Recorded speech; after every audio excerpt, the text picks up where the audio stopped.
Hello students, अगर आपने हमारा चैनल अभी तक सब्सक्राइब नहीं किया है तो सब्सक्राइब कीजिए और बेल आइकन पर क्लिक कीजिए लेटेस्ट वीडियो सबसे पहले देखने के लिए।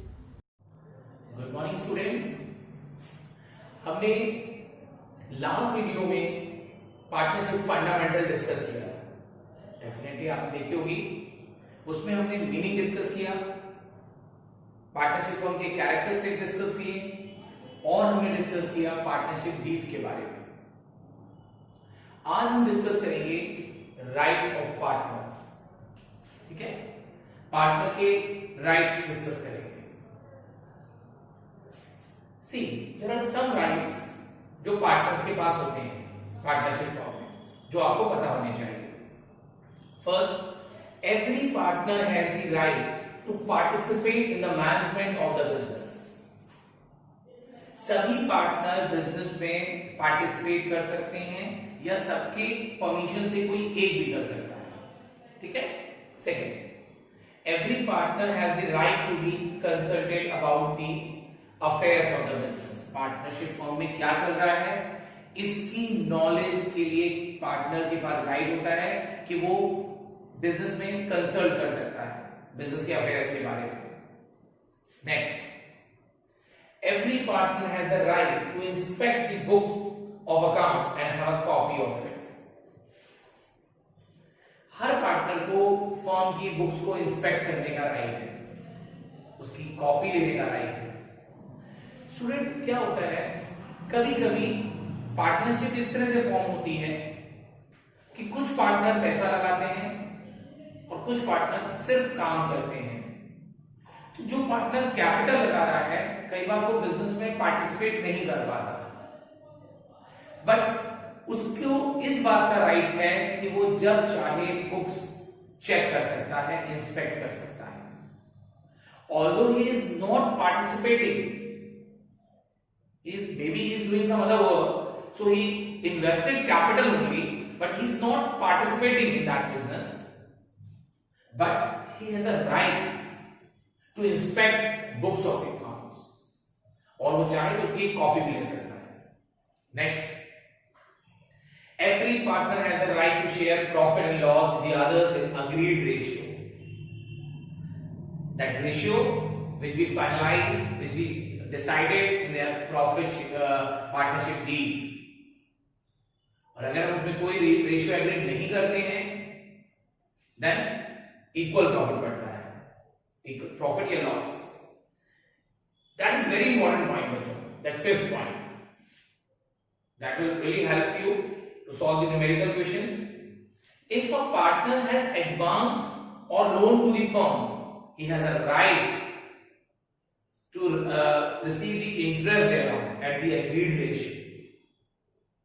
अगर कोई पार्टनर फर्म को लोन देता है या एडवांस देता है, ऐसी पॉसिबिलिटी राइज होती है पार्टनरशिप फर्म में कि अगर पार्टनरशिप फर्म को कुछ पैसों की जरूरत है तो या तो partners as a capital invest करेंगे एक्स्ट्रा अमाउंट, और if they are not interested maybe there are no provision of interest on capital,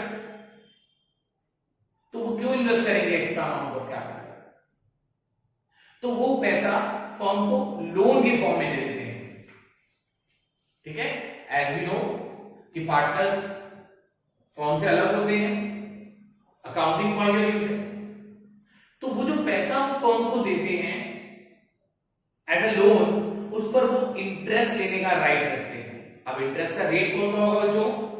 जो हमारा अग्रीड होगा, अग्रीड रेट जो हमने अपनी डीड में डिसाइड किया है।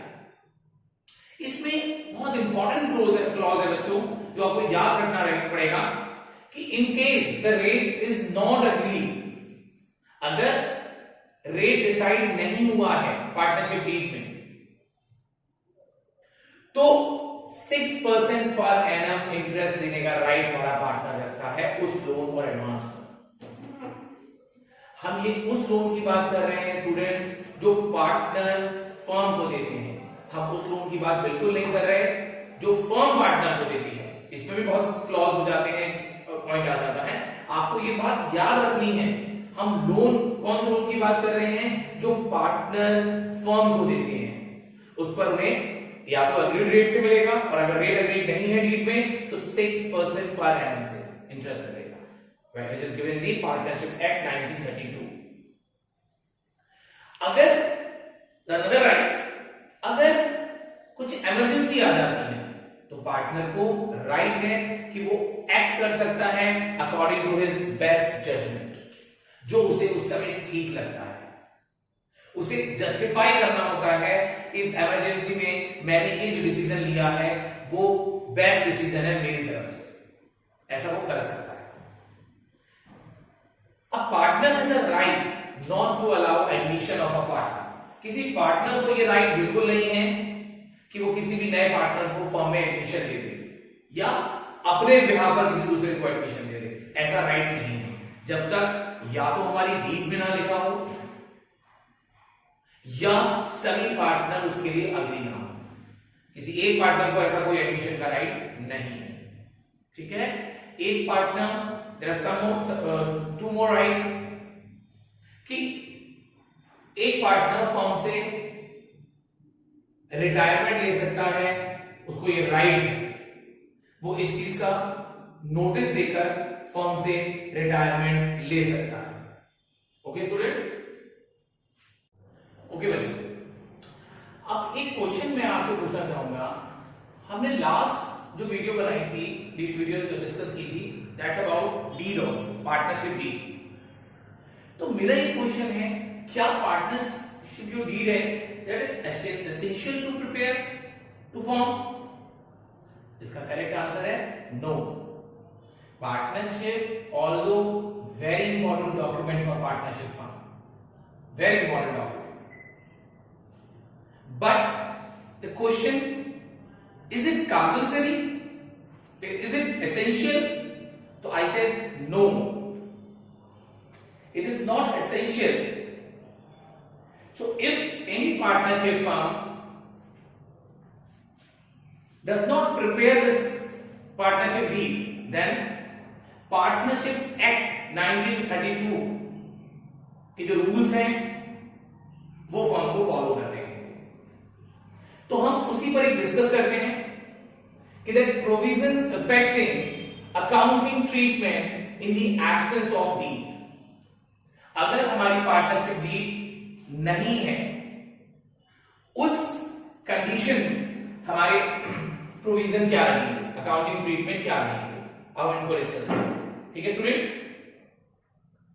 इन the absence of partnership deed और वेयर इट इज साइलेंट, देखो both the things we have to discuss, either partnership deed है नहीं या इन पॉइंट्स पर हमारी पार्टनरशिप डीड साइलेंट है, then it does not have a clause in respect of the following matter. So the provision of the Indian Partnership Act 1932 active. What these are? अगर हम बात करें sharing of profit and loss, अगर हमने deed नहीं बनाई है या हमारी डीड इस मैटर पर साइलेंट है, इसके बारे में कुछ भी मेंशन नहीं करा हमने डीड में, then the profit and loss should distribute equally, profit and loss are shared equally. Next, interest on capital, अगर हमने इंटरेस्ट ऑन कैपिटल के लिए भी डीड में कुछ भी मेंशन नहीं किया या डीड नहीं बनाई तो interest on capital is not paid, हम किसी पार्टनर को इंटरेस्ट ऑन कैपिटल नहीं देंगे। किसी ने ज्यादा कैपिटल लगाई हो या कम लगाई हो, हम उसे इंटरेस्ट नहीं देंगे। ठीक है, interest on drawings, same way, अगर हमने ड्राइंग्स पर भी कोई इंटरेस्ट का क्लॉज नहीं रखा है अपनी डीड में तो पार्टनर्स को कोई इंटरेस्ट ऑन ड्राइंग्स नहीं मिलेगा। ओके, ऑल्दो सभी पार्टनर्स पार्टनरशिप फर्म बनाते समय इन पर डिस्कस कर लेते हैं, क्योंकि पार्टनर को अगर उनकी कैपिटल मतलब ज्यादा लगाने वाले पार्टनर को उसकी कैपिटल पर अगर इंटरेस्ट नहीं मिलेगा तो उसका मोरल थोड़ा डाउन हो जाएगा। उसे मोटिवेट करने के लिए कि वो थोड़ा ज्यादा कैपिटल लगा सके, हम ये इंटरेस्ट ऑन कैपिटल का प्रोविजन अपनी डीड में रखते ही हैं। बट कंपल्शन की जब बात आ जाती है तब मैं कहूंगा कंपल्शन नहीं है। और अगर हमने कोई इंटरेस्ट ऑन कैपिटल का क्लॉज नहीं रखा है, इंटरेस्ट ऑन ड्राइंग का क्लॉज रखा है, तो पार्टनर्स को ना तो इंटरेस्ट पे कैपिटल पर इंटरेस्ट मिलेगा, ना ही उनकी ड्राइंग्स पर इंटरेस्ट चार्ज किया जाएगा।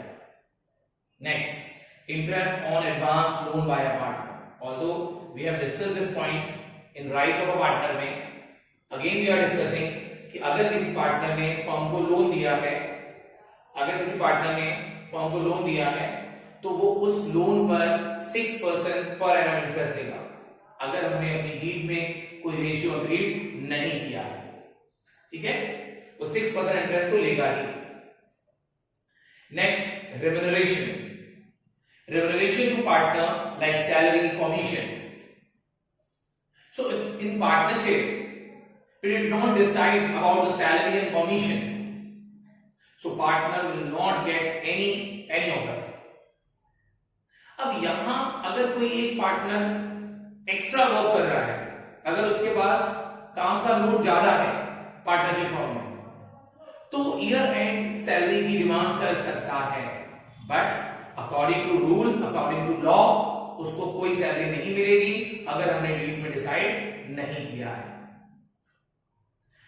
ज्यादा काम होने से अगर उसको सैलरी और कमीशन रिक्वायर्ड लगता था, तो उसे डीड में इसका क्लॉज रखवाना था। ठीक है, एक बार डीड में इसका क्लॉज नहीं हुआ तो उसे कोई सैलरी और कमीशन नहीं मिलेगी, weather he is doing extra work.